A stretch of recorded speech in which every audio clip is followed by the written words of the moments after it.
Once a giant, always a giant. For me, it's only a giant. What's going on YouTube? Diggy546. I want to get straight into this. This is week 2 of the preseason. You got Tre, you got Tay, and you got Adoree in the slot. So I think this is the perfect way to start this video off. You got all 3 of these guys on the field.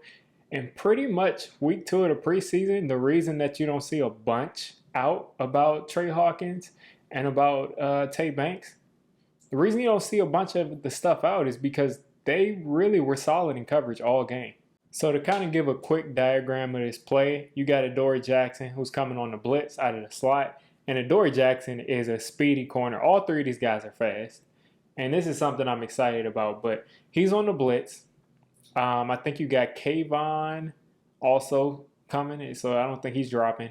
But anyway, Micah McFadden is one-on-one with this running back. Does a decent job.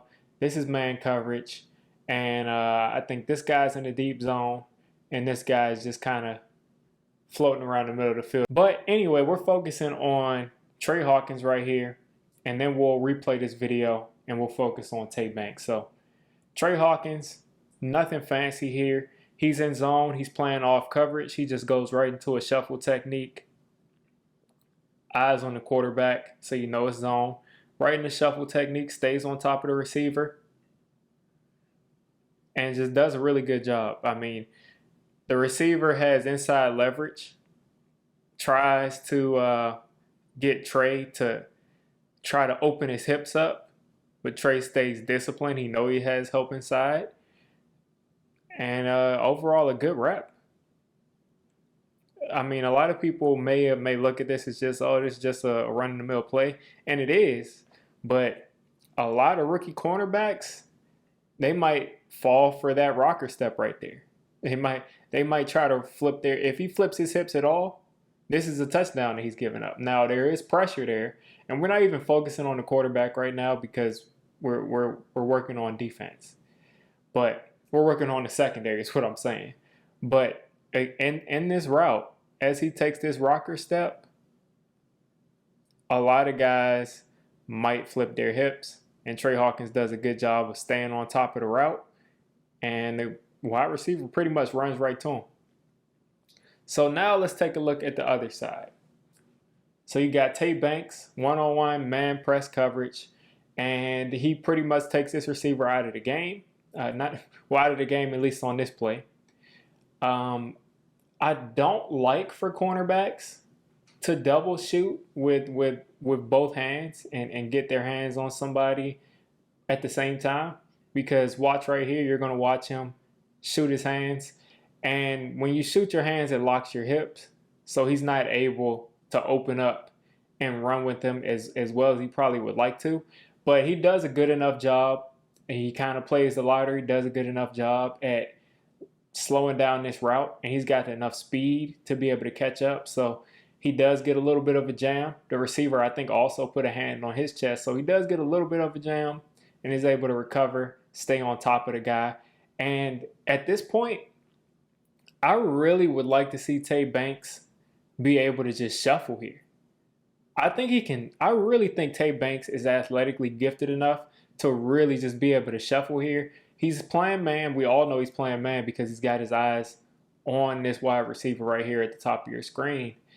But I really think that after this initial shoot, he could just, he could take that false step that you see with this right foot.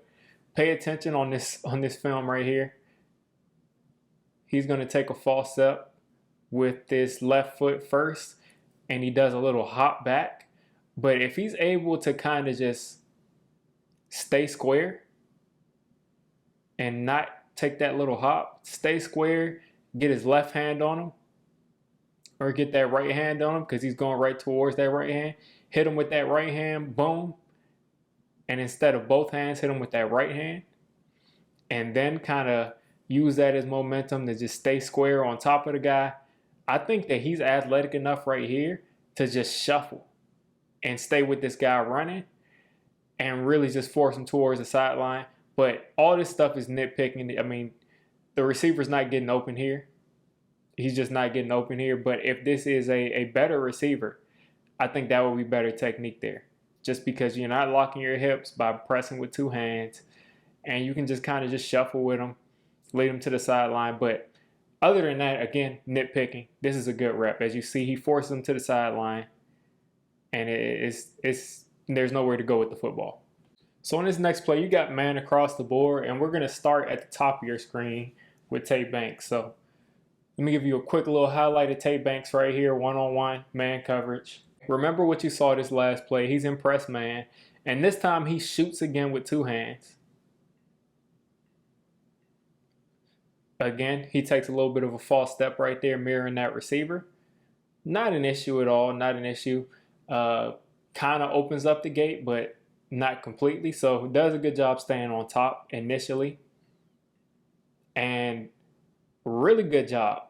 Now, again, I say that I would prefer for him to shoot with one hand and then have that other hand follow. I would prefer that.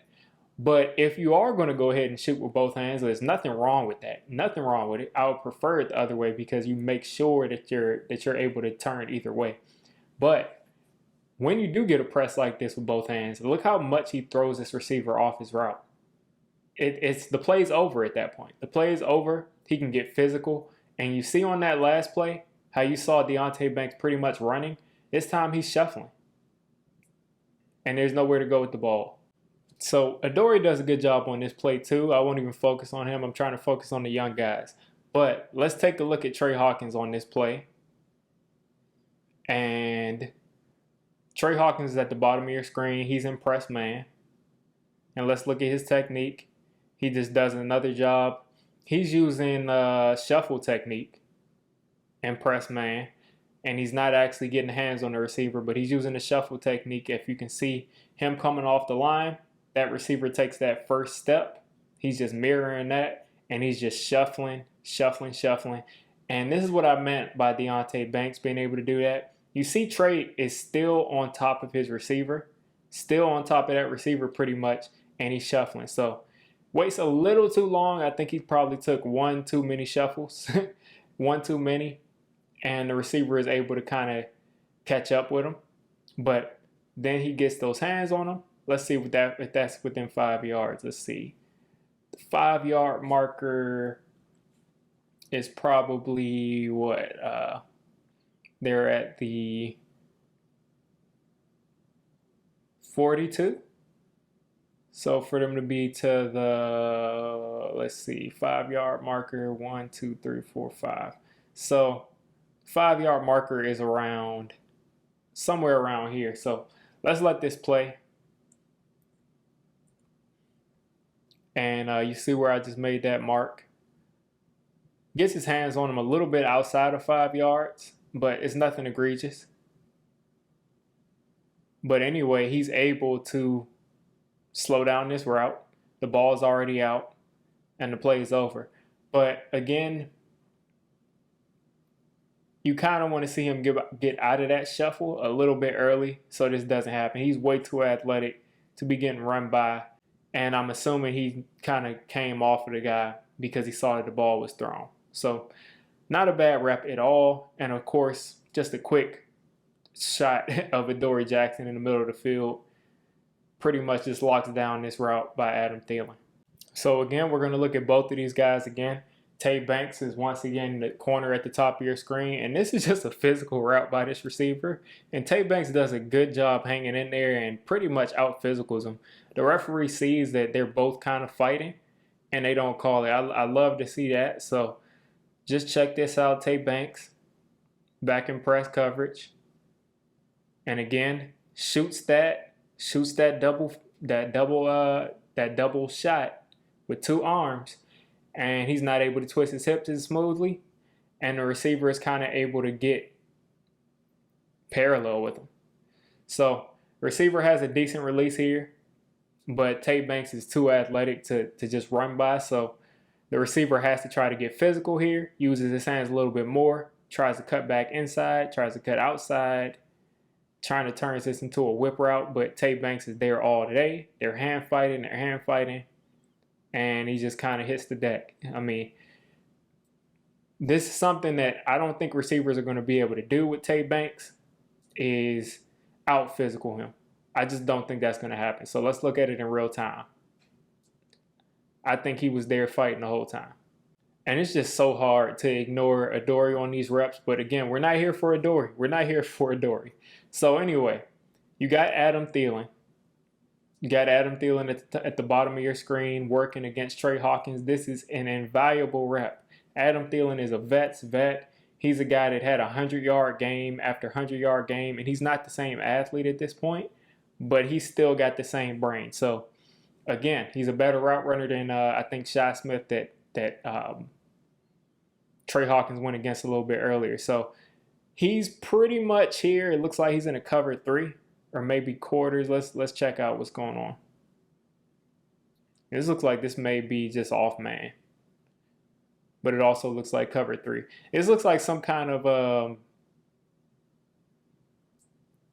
Wink loves to have half of the defense doing one thing, half of the defense is playing man, half of the defense is playing zone.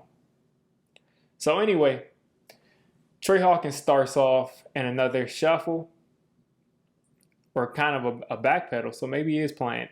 It looks like Tre Hawkins right here is playing either cover 3 or cover 4. Either way, Tre Hawkins' responsibility, as I can get rid of this, Tre Hawkins' responsibility is this whole section of the field. This is Tre Hawkins' responsibility. All right. So Tre does a decent job staying on top and off coverage.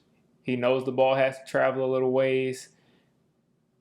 Adam Thielen hits him with that rocker step. And guess what, guys? Remember I said Tre Hawkins could have very well bit on this outside rocker step from that last receiver. This time he does. You see how he flips those hips? See how he flips that hip open? And this is how Thielen dices him up. Gets that inside leverage. And really, this should be a completion here, but the quarterback is under pressure. So that's something that he's going to have to learn is you cannot, if you got inside leverage, you got to stay on top of him. Get square. You're more athletic than Adam Thielen. Just get square. Wait for him to come to you. Take a look at his hips and not that head fake. And if he just stays on top of him, if he just stays in his back pedal right here and he just stays on top of Adam Thielen, he's going to be very easily able to just shuffle back inside when Thielen takes that inside move. Instead, he's kind of disoriented because of his rocker step, causes him to open up those hips. But let's keep it going. This is that play where he initially gets beat. Bryce Young is scrambling. Bryce Young is still scrambling. Adam Thielen realizes it's scramble drill time. And look at Tre Hawkins. He's just chasing the guy, just chasing him. And then eventually forces him to the sideline and causes an incompletion. And this is a good rep. He initially gets beat. A couple times. Looks bad, but he does not give up. Continues to chase, continues to run, and forces that incompletion. So in this next play, we got Tay Banks all the way to the right of your screen, number 36. And this play, he does a really good job setting the edge. So let's just pay attention to the run. The run is going outside. And take a look. Nobody is outside of number 36, Deonte Banks. Nobody's outside. So guess what? If Deonte Banks shoots down and tries to be aggressive and tries to make this tackle, before he gets to him, this play could go bananas if he misses it. This play could end up getting bounced outside and he could possibly score. But because Deonte Banks stays outside, keeps that outside leverage, does a great job setting the edge, there's nowhere for this running back to go but up the field, and Deonte Banks gets in on this tackle. Okay, so I just showed you a play of him doing a great job setting the edge as a rookie corner, and this time he doesn't do as good a job, and it shows up. So take a look at him lined up beside Thibodeaux and McKinney. And he's going to kind of take a little bit too much inside of a move, and he gives up the edge. And you see what happens when you give up that edge. If this would have happened last play, he might have given up a score. But this time, he's not able to make that tackle, and he kind of has to chase him. He's able to make it, but too far down the field for my taste. Now, if he is able to, he's got to use his brain right here. Football IQ, not to say he doesn't have football IQ, but he's got to use his brain here. You realize you're the most outside here. You have to play the cutback. You have to be a wall here. You got to play the cutback. So knowing that everybody is crashing down that way, we don't need an extra body to crash down that way. You got McKinney with a free shot there. You got Okereke with a free shot here. You see Azeez is doing a great job setting the edge here. He's not going anywhere. So everybody's playing his responsibility. Mike is there for the cleanup. So you have got to set this edge right here. You got to set that edge, because if you do that, there's nowhere for him to go. If he set that edge, he would be right here. This running back will be cutting it back inside, and you got everybody, you got all this traffic here inside. So just something I noticed, he got to do a better job setting that edge right there, and you're not giving up much of a run if you do that. All right, so on this play, let's start off with Tate Banks. Tate Banks is at the bottom of your screen. And this is something I've noticed. Sometimes he kind of gets lost, or sometimes he just kind of reacts late to the play starting. And he just loses this play because he's in press man and he doesn't get his hands on the receiver. And he just kind of is late to everything. So you'll watch this happen in real time. The receiver just gets that inside release and he's beat immediately. Now I'll just let this play. The only thing that saves Tate Banks here is his athleticism. He just runs the guy down. And it's just pretty much a done play right there. But he got beat on that inside release just because it was like he wasn't ready for the play to start. Now let's look at Tre Hawkins at the top of your screen, right here, number 37. And this is what I preach when I say that he's got to stay on top of these receivers, especially these guys that he can probably keep up with backpedaling while they're running. So right here, he tries to stay with that motion, gets a little bit disoriented, is kind of confused, you can tell, on who he's picking up, finally locks in. And at this point, you just got to stay on top of the guy. You don't have to worry about, I need to beat him inside. I need to beat him to a spot. Just stay on top of the receiver, because you can very easily stay on top of this guy. And he just hits him with this post corner. And Tre Hawkins does a really good job of, you never want to have a receiver in your blind spot, because you could very well turn the corner here. And while this receiver is in your blind spot, this receiver can do whatever he wants. He can take this flat. He can just sit. He can take this inside. He can take this on another post, as far as a fake post outside and then a post up the field. You guys get what I'm saying. He cannot see this receiver. He's guessing. And he does a good job staying with him. He guesses the right thing as this receiver goes to this post corner, but he's still open. Still open. Because again, like I said, once he saw that he was in this corner's blind spot, he just said, let me flatten this route out. And this would be an easy first down. But he doesn't end up getting the ball. But this is a route that Tre Hawkins could have done a lot better on, merely because just needed to stay on top of the receiver. Now, if he stays on top of this receiver and he's square, when this receiver makes that move, he can just open up and just stay with the guy. He's athletic enough to do that. But now, once you turn it around and he's in your blind spot, he can do whatever he wants. So this next play is basically Tre Hawkins. I mean, this is what you saw at ODU, and this is just a relentless player. As you see, you saw him chase down Adam Thielen on that one play where he was chasing him all over the field on that route. He's just a relentless player, and he's super athletic. So you see number 37 in clear as day on the screen, and just watch this here. Just watch it. I mean, there's nothing to break down here. Just athleticism and just the ability to chase this guy down, chase Bryce Young down, and prevent him from pretty much being able to do any damage. This is why you want a guy like this on the edge, because he's big, he's athletic, he can tackle, he's not afraid to come up and tackle. And again, this is what you want. So this video went a little bit longer. I try not to talk as much about the technical stuff sometimes, but I thought this was a good opportunity to kind of just critique their technique because they didn't get many targets. But I still think these two rookie corners are really on a great trajectory. I think Adoree Jackson, if you've seen any of this video, Adoree Jackson has pretty much been locking guys down up in the middle of the field. So if he's going to be in the middle of the field playing as well as he's looking, now mind you, it's not against CeeDee Lamb, but if he's going to be playing well in the middle of the field and these two guys are outside, I think that there's nothing but greatness to look forward to this season. Of course, they're going to have their rookie mistakes, just like I showed with Tre Hawkins and with Tay Banks. Tay Banks is struggling at the line of scrimmage right now.